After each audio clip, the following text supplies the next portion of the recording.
Mon cœur s'est arrêté de battre à exactement 2h47 du matin le 3 mars 2023. Je connais l'heure exacte parce que je fixais l'horloge de la salle d'urgence lorsque le moniteur cardiaque est passé d'un bip à un cri plat unique pendant 20 minutes et 1200 secondes. J'étais cliniquement mort. Pas de pouls, pas de respiration, pas d'activité cérébrale. Le médecin traitant a rempli mon certificat de décès pendant que mon corps refroidissait sur la table. J'étais le docteur Omar Hassan, 42 ans, cardiologue certifié, musulman fervent qui priait 5 fois par jour sans faute. Un homme qui croyait avec une certitude absolue que l'islam était le seul chemin vers le paradis. Mais lorsque je suis revenu à la vie 20 minutes plus tard, j'étais différent parce que pendant ces 20 minutes, je me suis retrouvé face à face avec Jésus-Christ.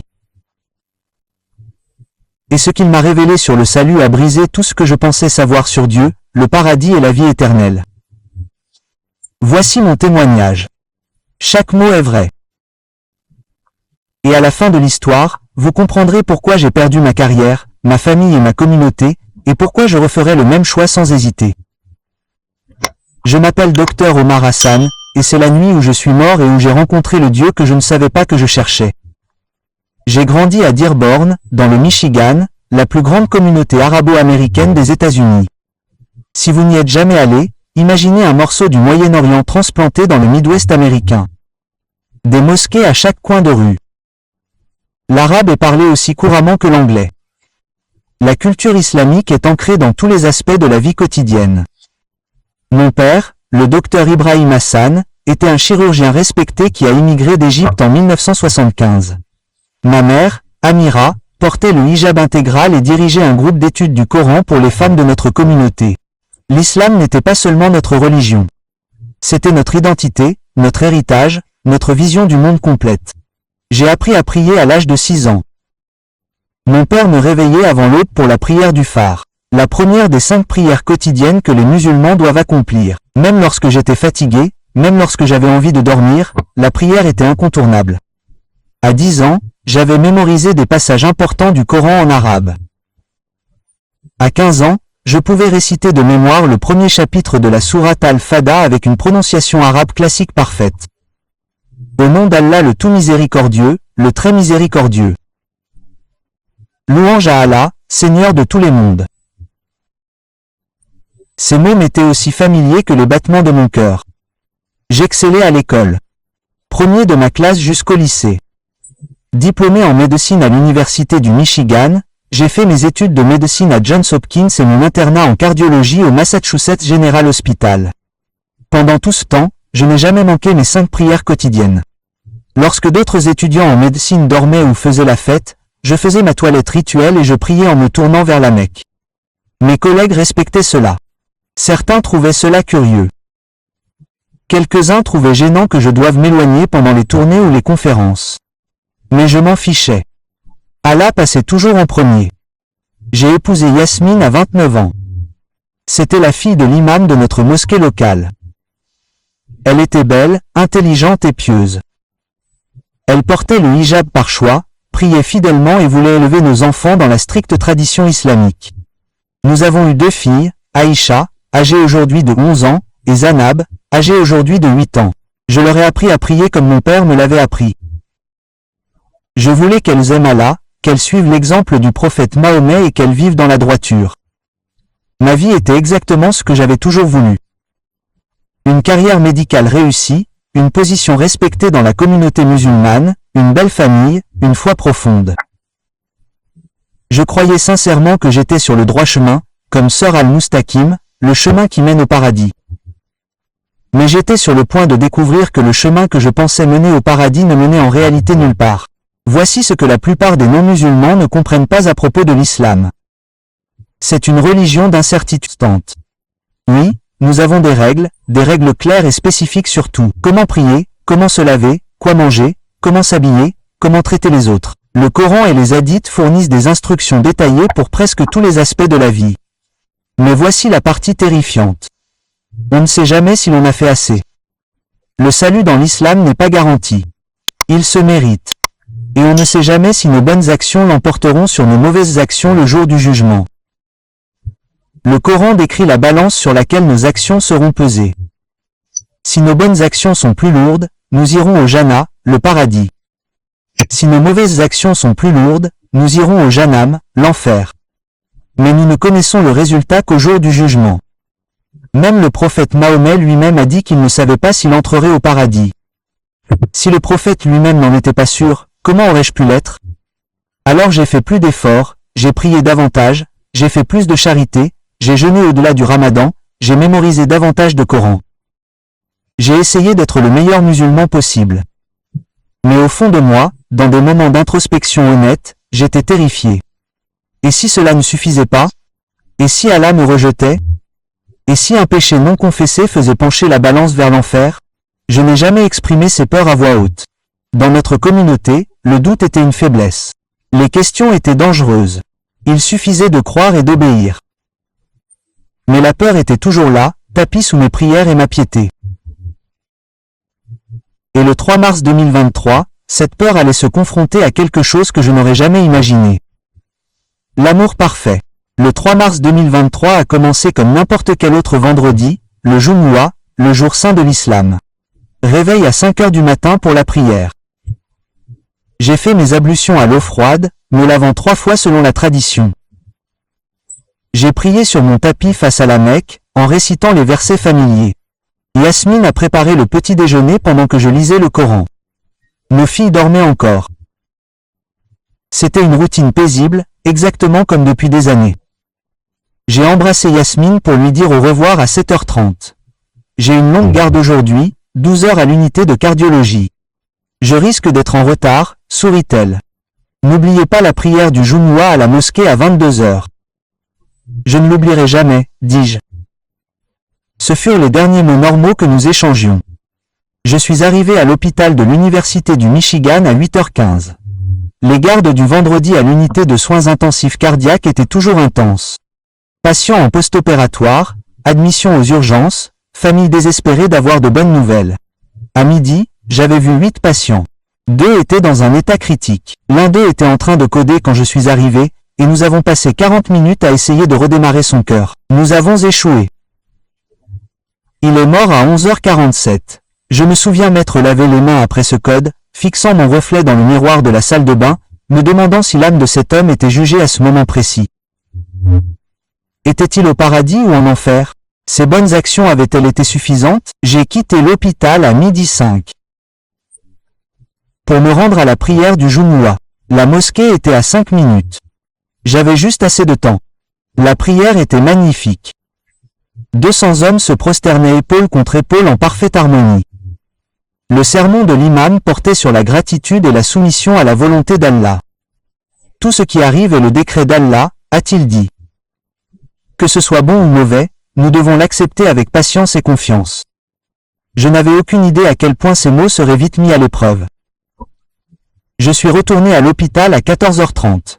Ma collègue, le docteur Jennifer Martinez, m'attendait au poste des infirmières, l'air stressé. Omar, Dieu merci, tu es de retour. Nous avons un homme de 58 ans. Un infarctus du myocarde massif vient d'arriver en ambulance. Il est instable. J'ai besoin de toi. Infarctus du myocarde massif, infarctus du myocarde, crise cardiaque. J'ai couru aux urgences. Le patient était sur une civière. Électrode thoracique fixée, masque à oxygène, révulsé. La tension artérielle chute. Une infirmière a appelé. 90/60. Emmenez-le au labo de cathétérisme maintenant, ai-je ordonné. Nous devons éliminer ce blocage avant que son cœur ne lâche complètement. Nous l'avons emmené d'urgence au laboratoire de cathétérisme où nous effectuons des interventions cardiaques d'urgence. Mon équipe s'est mise en place à toute vitesse. Les infirmières préparaient le matériel, les SMS installaient les moniteurs, tout le monde se déplaçait avec une précision éprouvée. Je me suis désinfecté, j'ai enfilé mon tablier de plomb et des gants stériles. Le patient était maintenant inconscient, sous sédatif. Son rythme cardiaque était irrégulier, oscillant entre 140 et 40 battements par minute. Ça, a murmuré Jennifer. Nous avons déjà géré pire, ai-je dit, sans être sûr d'y croire. J'ai inséré le cathéter dans son artère fémorale, en le faisant passer avec précaution vers son cœur. L'écran de fluoroscopie montrait clairement le chemin qui montait de l'artère iliaque à l'aorte en direction des artères coronaires. Voilà le blocage, ai-je dit en montrant l'écran. Occlusion complète de l'artère antérieure descendante gauche. La LED, le faiseur de veuve. L'obstruction la plus dangereuse que vous puissiez avoir. J'ai préparé le matériel d'angioplastie par ballonnet. Si je pouvais gonfler un minuscule ballonnet à l'intérieur de l'artère obstruée, je pourrais repousser la plaque et rétablir la circulation sanguine. Tenez-vous prêt avec le stent, ai-je dit à mon technicien. J'ai fait avancer le cathéter à travers l'obstruction avec précaution, millimètre par millimètre. Un faux mouvement pourrait rompre l'artère. Puis c'est arrivé. Le cœur du patient s'est arrêté. Pas ralenti, arrêté. Le moniteur est passé d'un rythme irrégulier à une ligne cilairement plate. Vib, a crié Jennifer. Début des compressions. Une infirmière a sauté sur la table et a commencé les compressions thoraciques. Des pompes rapides et vigoureuses pour tenter de forcer manuellement le sang à travers le corps du patient. Chargez le défibrillateur à 200 battements. J'ai ordonné charger. Claire. Tout le monde a reculé. Le choc a secoué le corps du patient. Le moniteur a montré une brève activité, puis est redevenu plat. Encore 300 bajoues. Claire. Un autre choc.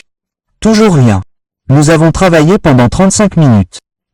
Compression, choc, médicaments, épinéphrine, amioduron, tout ce qui était prévu dans notre protocole, mais son cœur ne voulait pas redémarrer. À 15h42, j'ai passé l'appel. Heure du décès, 15h42. La pièce est devenue silencieuse. L'infirmière a arrêté les compressions. Nous étions tous là, en sueur, épuisés, vaincus. J'ai enlevé mes gants et suis sorti du laboratoire de cathétérisme en quelques jours. 2 décès en une journée, 2 âmes disparues, 2 familles sur le point de recevoir la pire nouvelle de leur vie. Je suis allé dans le salon des médecins et je me suis assis, la tête dans les mains. Ça va ? A demandé Jennifer en me suivant. Bien, juste fatigué. Vous avez tout fait correctement, Omar. Parfois, on ne peut pas les sauver. J'ai hoché la tête, mais je ne pensais plus aux patients.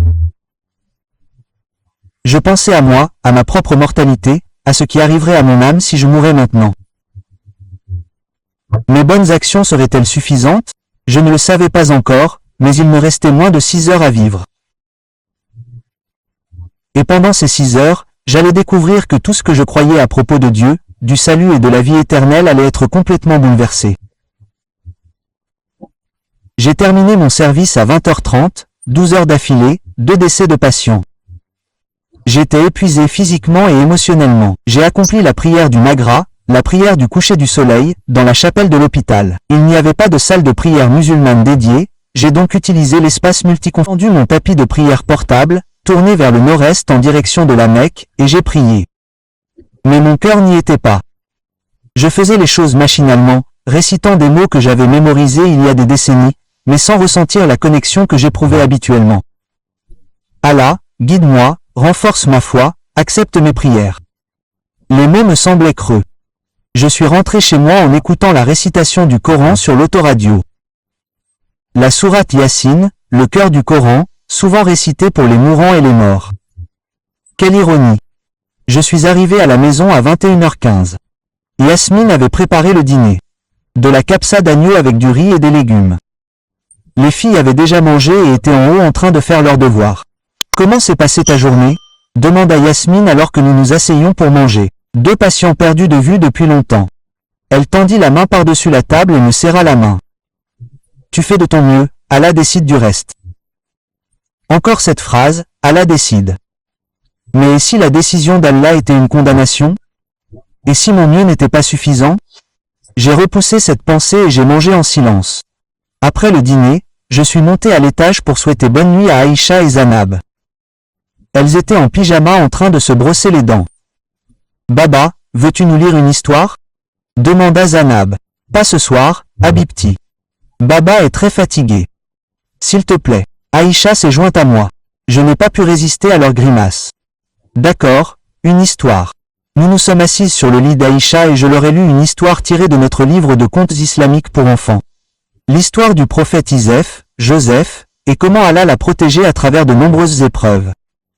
Allah prend toujours soin des justes. Je leur ai raconté en les bordant. Si seulement j'avais cru cela moi-même. J'ai embrassé leur front. Je vous aime tous les deux. Dors bien. Nous t'aimons aussi, Baba. Je ne les embrasserai plus jamais pour leur dire bonne nuit, car j'étais l'homme que j'étais à ce moment-là. À 23 heures, j'ai accompli la prière d'Issa, la dernière prière de la journée. Puis je suis allé me coucher. Yasmine était déjà endormie. Je me suis allongé à côté d'elle, fixant le plafond, incapable de calmer mon esprit. Pourquoi me sentais-je ainsi? Ce vide, ce doute, cette peur.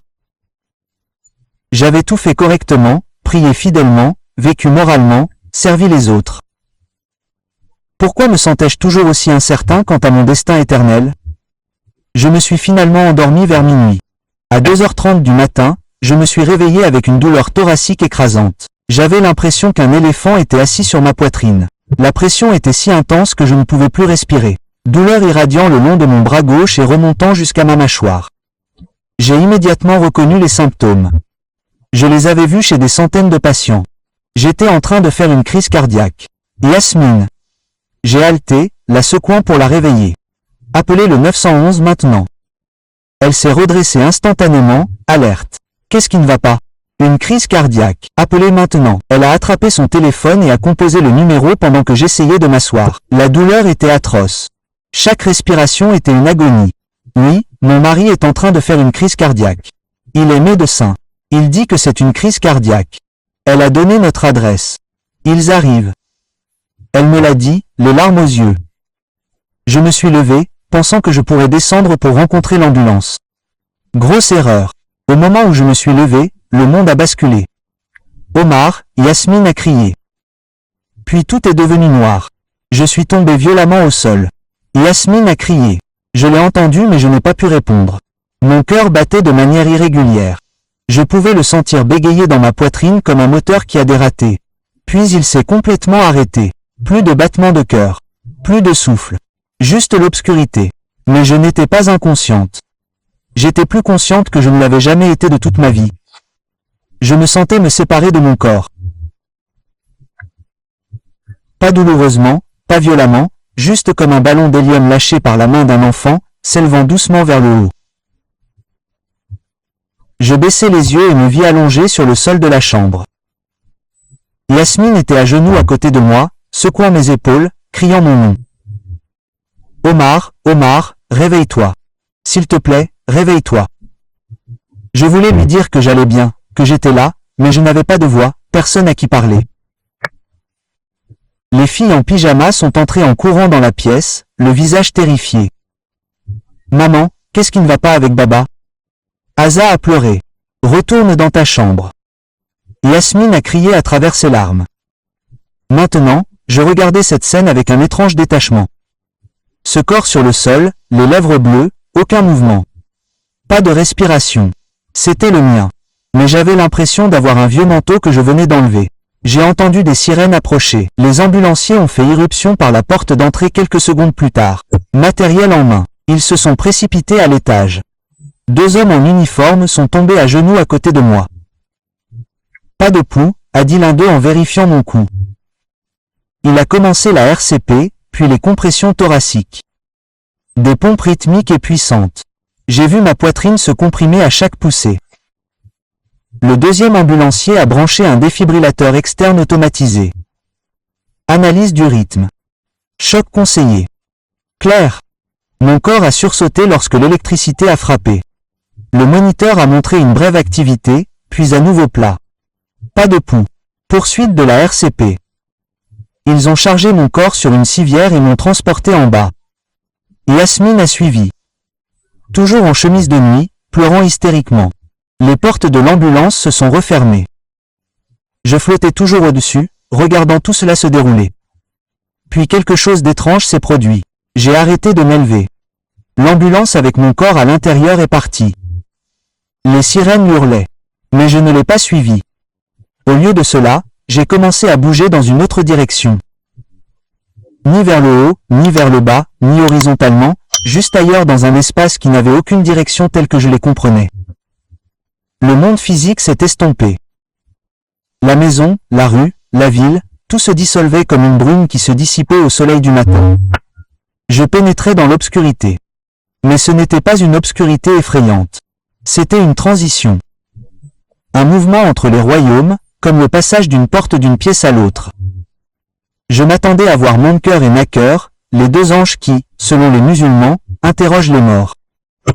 Selon l'enseignement islamique, ils apparaissent immédiatement après la mort et posent 3 questions. Qui est ton Seigneur? Qui est ton prophète? Quelle est ta religion? J'ai préparé mes réponses. Allah est mon Seigneur. Mahomet est mon prophète. L'islam est ma religion. Mais les anges ne sont jamais venus.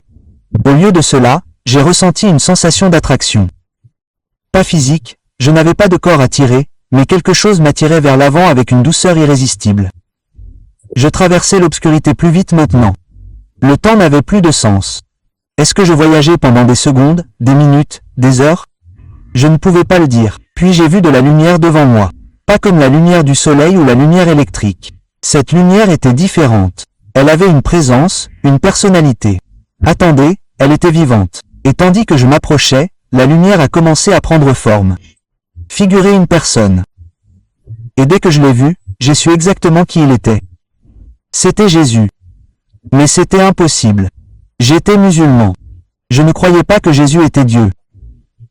Dans l'islam, Jésus, nous l'appelons Isa, est juste un prophète, un homme bon, un enseignant, quelqu'un qui a accompli des miracles avec la permission d'Allah.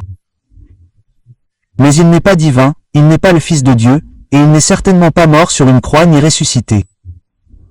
Le Coran le nie explicitement. La sourate 4 sur 157 dit, ils ne l'ont pas tué, ni crucifié, mais cela leur est apparu. Cela ne pouvait donc pas être Jésus comme le prétendent les chrétiens. Cela devait être une épreuve, une tromperie de Shaytan, Satan, essayant de m'égarer au moment de la mort. Je devais rejeter cette vision. Je devais déclarer le Shah, la profession de foi islamique. La Allah, Muhammad Razallah, il n'y a de Dieu qu'Allah et Muhammad est son messager. Mais les mots ne venaient pas. Non pas parce que j'étais empêché de les prononcer, mais parce qu'au plus profond de mon âme, plus profondément que ma formation, plus profondément que ma théologie, plus profondément que 42 ans de croyance islamique, quelque chose le reconnaissait. Mon esprit le connaissait, non pas comme un prophète, ni comme un enseignant, ni comme une créature, mais comme un Seigneur, comme un Dieu, comme un Sauveur. La silhouette s'est approchée et ses traits sont devenus clairs. Il ne ressemblait pas aux peintures européennes que j'avais vues dans ma vie. Peau pâle, yeux bleus, longs cheveux flottants. Il ressemblait à un Moyen-Oriental, moi. Cheveux noirs, peau mate, yeux à la fois anciens et éternellement jeunes. Mais ce n'était pas son apparence qui me frappait le plus. C'était la lumière qui rayonnait en lui. La Bible dit, Dieu est lumière, et il n'y a en lui aucune obscurité. J'avais déjà lu ce verset lorsque j'étudiais la religion comparée à la faculté de médecine. Je l'avais rejeté comme une métaphore poétique. Mais maintenant, je comprenais qu'il n'était pas entouré de lumière. Il était la lumière elle-même. Et quand il me regardait, je me sentais complètement connu. Chaque pensée que j'avais eue, chaque péché que j'avais commis, chaque secret que j'avais gardé, chaque moment d'orgueil, de luxure, de colère, d'égoïsme, chaque fois que je jugeais les autres en m'excusant.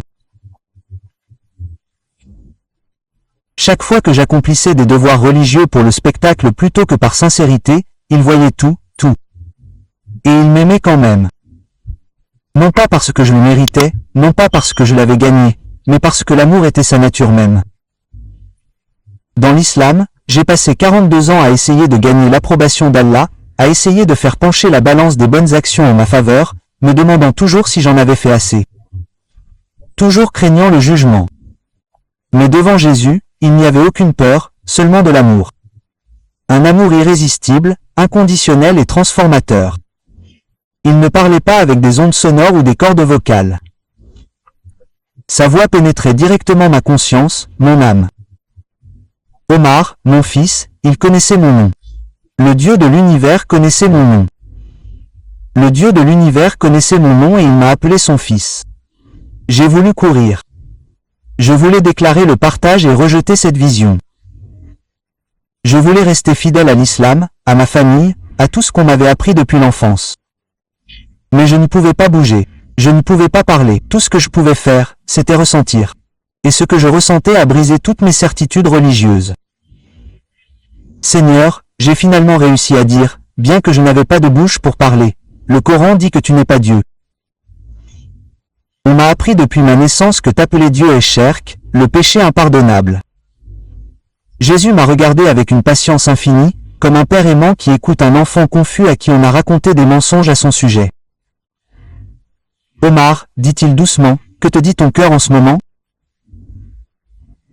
Mon cœur criait que c'était réel, qu'il était réel, que tout ce que je vivais était la vérité absolue. Mais mon esprit se battait désespérément. Ma famille, disais-je, ma communauté, toute mon identité. Tout ce que je suis est construit sur l'islam. Si j'accepte cela, je perds tout. À quoi sert-il à un homme? Jésus a dit, gagner le monde entier s'il perd sa propre âme. Ces mots m'ont frappé comme une force physique. Puis il a fait quelque chose qui m'a complètement brisé.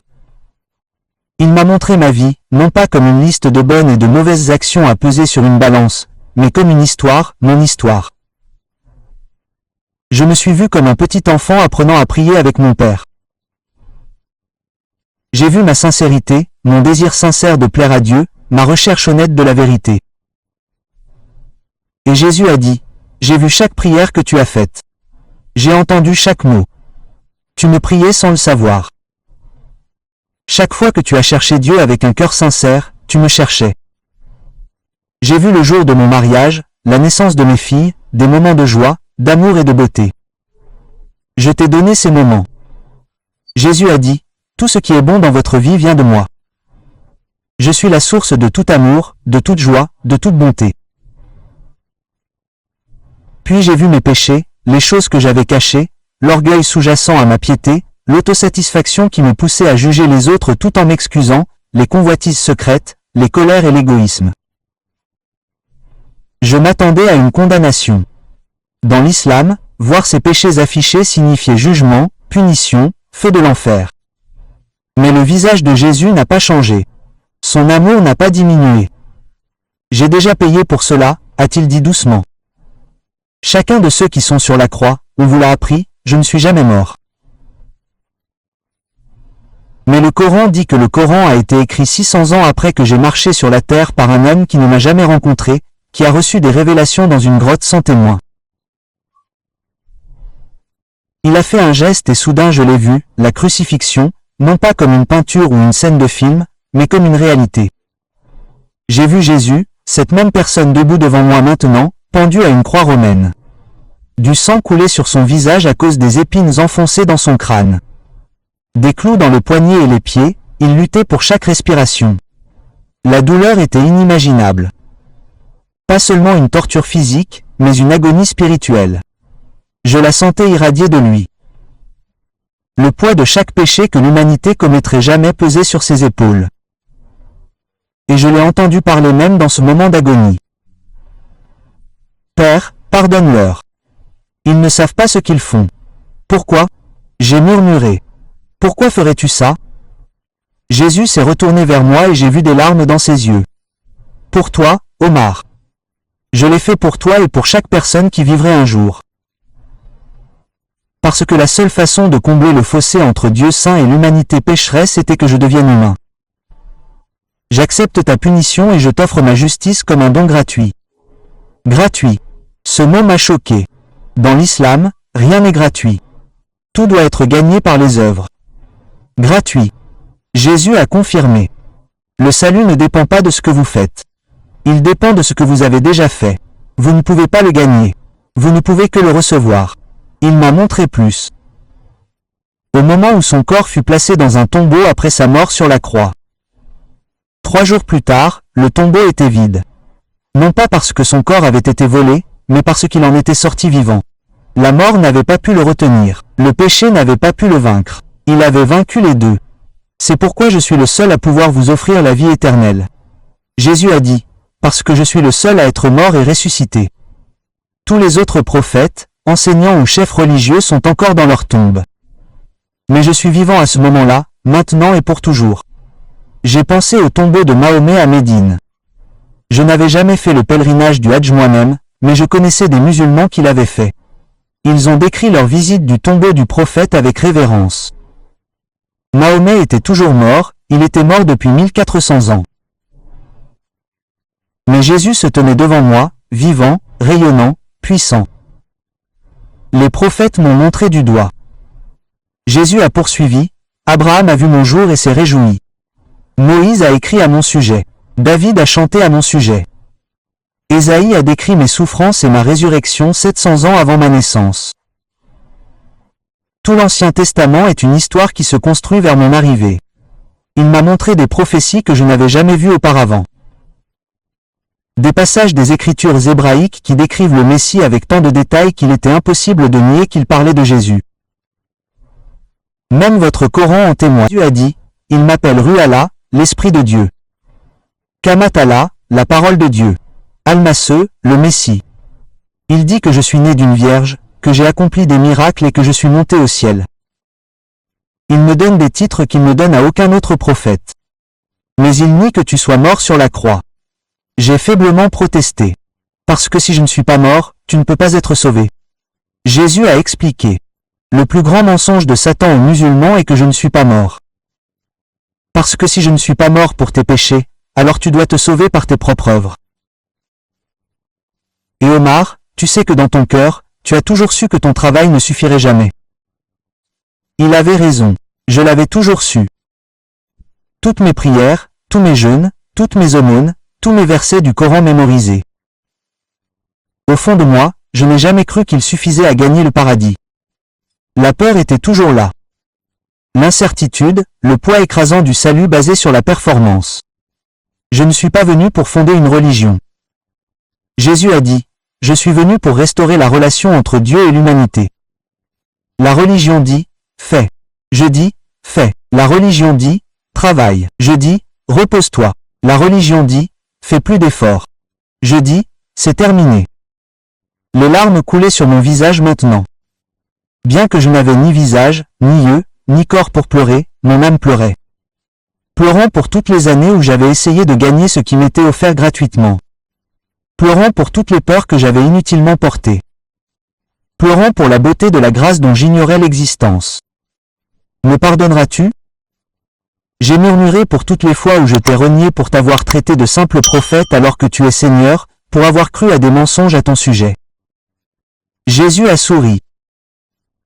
Omar, je t'ai pardonné il y a 2000 ans lorsque je suis mort sur cette croix. J'attendais juste que tu acceptes le pardon que j'avais déjà acheté pour toi. Quelque chose s'est brisé en moi. Chaque résistance, chaque argument théologique, chaque peur de perdre mon identité islamique, tout s'est brisé comme du verre heurtant du béton. Seigneur, ai-je dit, et cette fois, la parole est venue du plus profond de mon être. Mon Seigneur, mon Dieu, mon Sauveur. La lumière a explosé autour de moi, à travers moi, en moi. Pas brûlante ni douloureuse, mais transformatrice. Je l'ai ressentie au plus profond de mon être. Mon esprit mort dans le péché, comme le décrit la Bible, est soudainement revenu à la vie.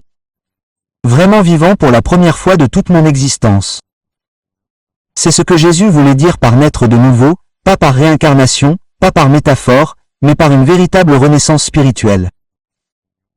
L'ancien Omar Hassan, le médecin musulman qui avait tenté de gagner le salut par ses œuvres, est mort à ce moment-là, et un nouvel Omar est né, un enfant de Dieu. Pas par héritage ethnique ou par accomplissement religieux, mais par la foi en Christ seul. Tu dois repartir, a dit Jésus. Non, j'ai attrapé sa robe. En quelque sorte, j'avais de nouveau des mains. S'il te plaît, je ne veux pas te quitter. J'ai enfin trouvé la vérité. J'ai enfin trouvé ma maison. Ne me renvoie pas. Il a posé sa main sur ma tête. Et une chaleur m'a envahi. Ta famille a besoin d'entendre ce que tu as vu. Il a dit, tes frères et sœurs musulmans ont besoin de connaître la vérité. Beaucoup viendront à moi grâce à ton témoignage. Ils me rejetteront. J'ai protesté. Ils me traiteront de traître apostat. Ils diront que Satan m'a trompé. Je sais, dit Jésus doucement. J'ai été rejeté aussi. Mais tu ne marcheras pas seul. Je serai toujours avec toi, même jusqu'à la fin des temps. J'ai ressenti à nouveau la sensation d'attraction. Plus forte cette fois. Irrésistible. Depuis combien de temps suis-je mort? Ai-je demandé alors que la lumière commençait à décliner. 20 minutes en temps terrestre, a répondu Jésus. Mais le temps n'a aucune signification ici. Dans l'éternité, nous sommes ensemble depuis toujours. La dernière chose que j'ai entendue avant que tout ne s'assombrisse, c'était sa voix qui résonnait dans le royaume entre les mondes. Dis-leur, Omar, dis-leur que le salut ne se trouve pas dans l'islam, le bouddhisme, l'hindouisme ou toute autre religion. Dis-leur qu'il se trouve dans une relation avec moi. Dis-leur que je suis le chemin, la vérité et la vie. Dis-leur que je les attends les bras ouverts. Puis je me suis précipité en arrière dans l'espace à une vitesse impossible, tombant à travers les dimensions, le royaume spirituel cédant la place à la réalité physique. J'ai vu l'hôpital en dessous de moi. Puis j'étais dedans. Puis j'étais aux urgences où mon corps gisait sur une table entourée de médecins épuisés. Et puis je me suis écrasé contre mon corps comme un missile frappant sa cible. La douleur a explosé dans toutes les terminaisons nerveuses de mon corps. J'avais l'impression que ma poitrine avait été écrasée par un camion. Je ne pouvais pas respirer. Mes poumons étaient gelés, refusant de fonctionner. Puis soudain, ils ont recommencé. L'air s'est précipité, brûlé. J'ai halté, étouffé, toussé violemment. Les alarmes ont hurlé. Les machines sont devenues folles. J'ai entendu des cris. Il respire. Oh mon Dieu, il respire. Mes yeux se sont ouverts en grand. Des lumières fluorescentes aveuglantes au-dessus de moi, des formes qui bougeaient au-dessus de moi, des visages. Le docteur Jennifer Martinez me fixait comme si elle avait vu un fantôme. Omar, Omar, tu m'entends? J'ai essayé de parler, mais ma gorge était éraillée. Ma voix est sortie comme un croassement de cheval. Jésus m'a sauvé. La pièce est devenue silencieuse. Tout le monde s'est figé. Jennifer s'est penchée plus près. Qu'as-tu dit? J'ai forcé les mots à s'exprimer plus fort. Jésus-Christ. Je l'ai vu. Il est réel. Il est Seigneur. Les yeux de Jennifer s'écarquillèrent. Elle regarda les autres médecins et infirmières avec stupéfaction. Est-ce qu'il vient de dire qu'il délirait? Un autre médecin l'interrompit. Probablement des lésions cérébrales dues au manque d'oxygène, mais je ne délirais pas. Je n'avais jamais été aussi lucide de toute ma vie. J'ai regardé l'horloge au mur. 3h07. À quelle heure mon cœur s'est-il arrêté? J'ai demandé. 2h47. Jennifer a répondu, toujours abasourdie. 20 minutes. Exactement comme Jésus l'avait dit. Une infirmière examinait mes pupilles avec une lampe stylo. Docteur Hassan, savez-vous où vous êtes? Hôpital de l'Université du Michigan, service des urgences. Je suis le docteur Omar Hassan. Je suis cardiologue. J'ai eu une crise cardiaque. Je suis mort et j'ai rencontré Jésus-Christ. L'infirmière a regardé Jennifer d'un air incertain. Elle a fait un examen neurologique complet. Jennifer l'a ordonné. Par exemple, un scanner complet. Je veux m'assurer qu'il n'y a pas de lésion cérébrale. Au cours de l'heure qui a suivi, ils ont effectué tous les tests imaginables. Et tous les tests sont revenus normaux, pas de lésion cérébrale, pas de troubles cognitifs, pas de signe de lésion hypoxique malgré 20 minutes sans battement cardiaque. C'était médicalement impossible, mais c'était réel. Ils m'ont transféré à l'unité de soins intensifs cardiaques. Yasmine a fait irruption par les portes dès qu'ils ont laissé entrer les visiteurs. Omar. Elle s'est jetée sur ma poitrine en sanglotant. Ils ont dit que tu étais morte. Ils ont dit que tu étais partie pendant 20 minutes. J'ai cru que je t'avais perdu. Je lui ai caressé les cheveux doucement. Il faut que je te dise quelque chose. Quelque chose qui va être très dur à entendre. Elle se recula, me regardant. Qu'est-ce que c'est? Je suis morte et j'ai rencontré Jésus. Pas le prophète Issa dont on nous a parlé, mais Jésus-Christ, le Fils de Dieu, est la vraie Yasmine. Il m'a montré la vérité sur le salut. L'islam n'est pas la voie. Jésus est la voie. Le visage de Yasmine passa de l'inquiétude à l'horreur. Non. Elle murmura. Non, ne dis pas ça. Tu es confuse. Le médecin a dit que tu étais peut-être confuse. Je ne suis pas confuse. Je n'ai jamais été aussi sûre de quoi que ce soit de ma vie. J'avais tort. Nous nous sommes trompés. L'islam ne peut pas nous sauver. Seul Jésus le peut. Elle recula du lit, des larmes coulant sur son visage.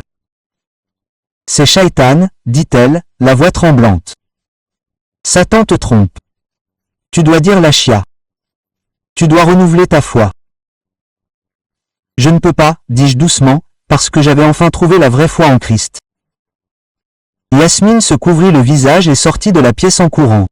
Au cours des 48 heures qui suivirent, la nouvelle se répandit comme une traînée de poudre dans la communauté musulmane. Le docteur Omar Hassan, cardiologue respecté, musulman fervent, avait renoncé à l'islam et accepté le christianisme. L'imam de notre mosquée est venu me rendre visite à l'hôpital. Il était accompagné de 2 autres érudits religieux.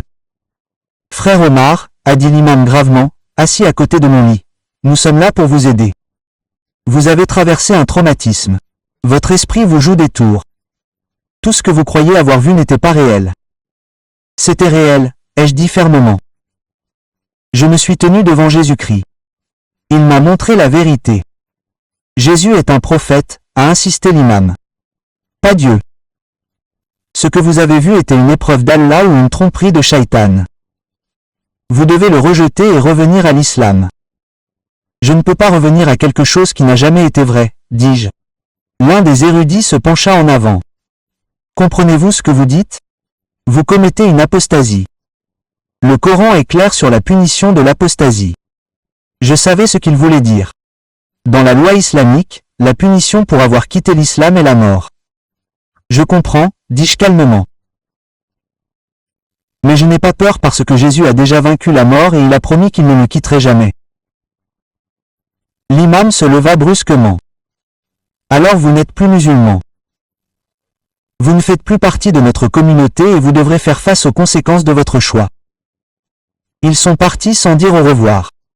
Cette nuit-là, Yasmine est revenue avec mes filles. Aïcha et Zanab ont couru à mon chevet. Baba, tu vas bien.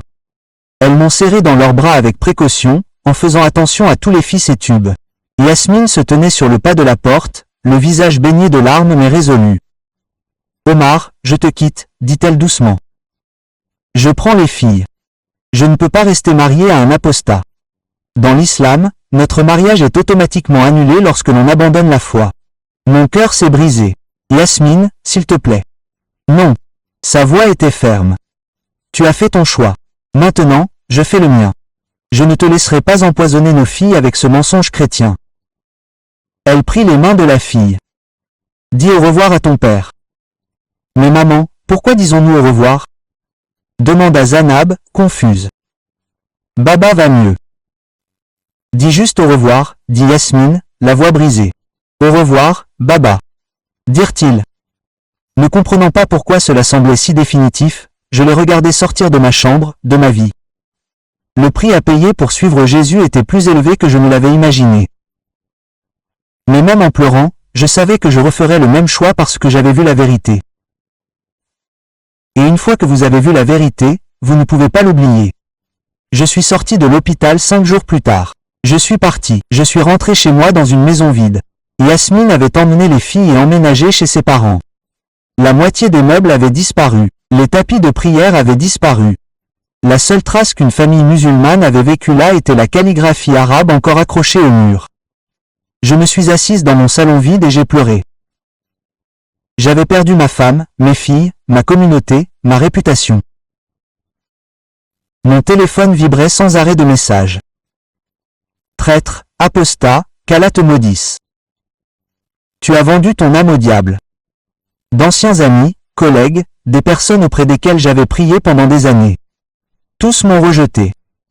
L'administration de l'hôpital m'a convoqué pour une réunion. Le docteur Hassan, le chef du service de cardiologie, a dit prudemment, « Nous avons reçu des plaintes. Les patients de la communauté musulmane refusent de vous voir. Ils disent que vous n'êtes plus digne de confiance. » Je suis le même médecin qu'avant, ai-je protesté. Mais vous n'êtes plus la même personne, a-t-il dit. Et dans un hôpital communautaire comme le nôtre, la confiance est importante. Je suis désolé, mais nous allons devoir vous laisser partir. J'ai perdu mon travail, ma carrière, tout ce pourquoi j'avais travaillé depuis la faculté de médecine. Mes parents m'ont appelé une fois. La voix de mon père était froide. Tu n'es plus mon fils. Ne nous recontacte plus. Tu es mort pour cette famille. Et il a raccroché. J'étais assis dans ma maison vide, au chômage, divorcé, abattu, et je me demandais si j'avais fait une terrible erreur. Mais ensuite je me suis souvenu. Je me suis souvenu d'être en présence de l'amour parfait. Je me suis souvenu du visage de Jésus. Je me suis souvenu de ses paroles, « Je ne te quitterai jamais ». Et j'ai réalisé que j'avais tout perdu. Mais j'avais gagné la seule chose qui comptait vraiment. J'avais gagné la vie éternelle. Pas par mes propres efforts, pas par ma propre justice, mais par Jésus-Christ seul. J'ai commencé à fréquenter une petite église dans la banlieue de Détroit. Une congrégation mixte, noire, blanche, hispanique, arabe, d'anciens musulmans, d'anciens athées, d'anciens toxicomanes, tous unis par une seule chose, la foi en Jésus-Christ. Le pasteur, Michael, m'a accueilli les larmes aux yeux. « Nous avons prié pour vous, a-t-il dit. Nous avons entendu votre histoire. Bienvenue à la maison, mon frère, à la maison. » Ce mot m'a fait pleurer parce que c'est exactement ce que j'ai ressenti. J'ai été baptisé 3 mois plus tard. Une immersion totale dans l'eau symbolisant la mort de mon ancienne vie et la résurrection dans une nouvelle vie en Christ. Lorsque je suis sorti de l'eau, j'ai entendu la congrégation applaudir. Et j'ai ressenti la présence de Jésus aussi clairement que lorsque je me suis tenu devant lui au moment de ma mort. J'ai obtenu un nouvel emploi, non plus en tant que cardiologue, mais en tant que consultant médical pour une organisation humanitaire chrétienne. Le salaire était moins élevé, mais l'objectif était plus grand. J'ai lancé un ministère pour les musulmans en quête de la vérité sur Jésus. D'anciens musulmans qui avaient rencontré le Christ et avaient besoin de soutien pour quitter l'islam. Chaque semaine, je reçois des messages de musulmans qui ont regardé mon témoignage en ligne. Certains sont en colère, d'autres sont curieux, d'autres sont désespérés et d'autres sont prêts à rencontrer Jésus par eux-mêmes. Un message que j'ai reçu disait « Docteur Omar, je suis un médecin musulman comme vous. Je rêve de Jésus depuis des mois. Je suis terrifié, mais je veux savoir s'il est réel. Pouvez-vous m'aider? C'est pour ça que je suis toujours là. C'est pour ça que Jésus m'a renvoyé pour dire aux musulmans ce que j'ai appris. Le salut ne dépend pas de ce que vous faites. Il dépend de ce que Jésus a déjà fait. Vous ne pouvez pas gagner votre place au paradis. Vous ne pouvez recevoir le paradis que comme un cadeau gratuit. Allah exige la perfection. Jésus offre la grâce. L'islam offre des règles. Jésus offre des relations. Le Coran promet l'incertitude. Jésus promet la sécurité éternelle. Mahomet est mort. Jésus est vivant. Si vous êtes musulman et que vous regardez ceci en ce moment, je veux que vous sachiez quelque chose. Je comprends votre monde. Je l'ai vécu pendant 42 ans. J'ai mémorisé le Coran. J'ai prié 5 fois par jour. J'ai jeûné chaque Ramadan. J'ai fait la charité. J'ai essayé d'être juste. Et j'étais terrifié tout le temps. Terrifié à l'idée que mes bonnes actions ne l'emportent pas sur mes mauvaises. Terrifié à l'idée qu'Allah me rejette au jour du jugement. Terrifié à l'idée que je finirai en enfer malgré tous mes efforts. Grâce à cette peur, l'islam vous maintient en esclavage. Parce que le salut par les œuvres est impossible. Vous ne pouvez jamais en faire assez. Vous ne pouvez jamais être assez bon. Vous ne pouvez jamais être certain. Mais Jésus offre quelque chose de complètement différent. La certitude, pas l'arrogance, pas la présomption, mais une assurance confiante basée sur son œuvre achevée, pas sur vos efforts inachevés. La Bible dit, « Car c'est par la grâce que vous êtes sauvés, par le moyen de la foi. Et cela ne vient pas de vous, c'est le don de Dieu. Ce n'est pas par les œuvres, afin que personne ne se glorifie. » La grâce, le don, pas les œuvres, pas la performance, pas le gain, juste recevoir ce que Jésus a déjà acheté pour vous sur la croix. Je sais ce que vous pensez. Mais Docteur Omar, le Coran dit que Jésus n'est pas mort sur la croix. Le Coran a été écrit 600 ans après Jésus par un homme qui ne l'a jamais rencontré. Mais nous avons des témoignages oculaires écrits quelques décennies après la mort et la résurrection de Jésus. Des gens qui ont marché avec lui, lui ont parlé, l'ont vu mourir, puis l'ont vu vivant 3 jours plus tard. À quelle source ferez-vous confiance? À la révision lointaine ou au témoignage oculaire? Voici la vérité. Si Jésus n'est pas mort sur la croix, alors vous devez vous sauver vous-même. Et vous ne pouvez pas. Personne ne le peut. Mais si Jésus est mort et est ressuscité, ce qu'il a fait, alors le salut est terminé, complet, disponible, gratuit. Tout ce que vous avez à faire est de tendre la main et de le recevoir. Si vous êtes prêt à accepter Jésus maintenant, priez ceci avec moi. Jésus, j'ai essayé de gagner le salut par mes propres œuvres, mais je réalise maintenant que je ne peux pas me sauver moi-même. Je crois que tu es le Fils de Dieu. Je crois que tu es mort sur la croix pour mes péchés et que tu es ressuscité des morts. Je suis désolé pour toutes les fois où je t'ai rejeté ou que je t'ai traité de simple prophète alors que tu étais Seigneur. Pardonne-moi. Sauve-moi. Je te donne ma vie. Fais de moi ton enfant. J'accepte ton don gratuit du salut. Merci de m'aimer suffisamment pour mourir pour moi en ton nom. Amen. Si tu as prié cette prière sincèrement, tu es maintenant un enfant de Dieu. Non pas parce que tu l'as mérité, mais parce que Jésus a payé pour cela.